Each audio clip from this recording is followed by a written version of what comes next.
On the day of Hurricane Michael, I was evacuated in Pensacola, but my family didn't evacuate. I was the only one that did.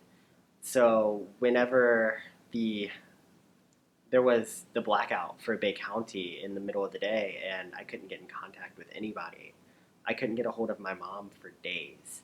But because of my position as vice president at the time, we couldn't find the president, and I had to take control. So we started using our social media pages and ways that we communicate with students. We created kind of like we used it for hurricane relief.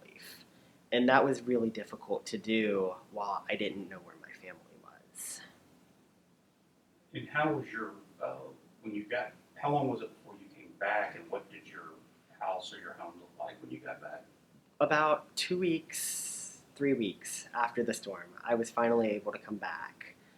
It was like 2.5. I finally got a hold of my grandparents and my mom, and they wouldn't let me come back for a little bit because it was still too dangerous in the city, they said.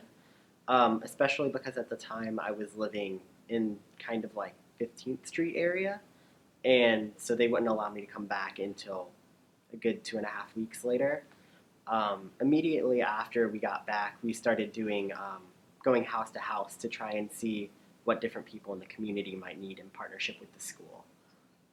And looking back, how is your life different today than it was before the storm? I learned maybe a week after the hurricane that our landlord was evicting us from our apartment. I don't think that's legal, actually, but we didn't know enough about the law at the time to really fight it. And it really kind of hurt to know that we were trying to do so much to help the community, and somebody was using that as an opportunity for profit.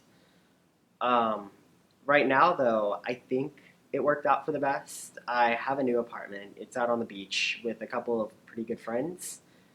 Um, but I wish that our landlord hadn't taken advantage of us that way, especially because I know it was a common occurrence throughout the city.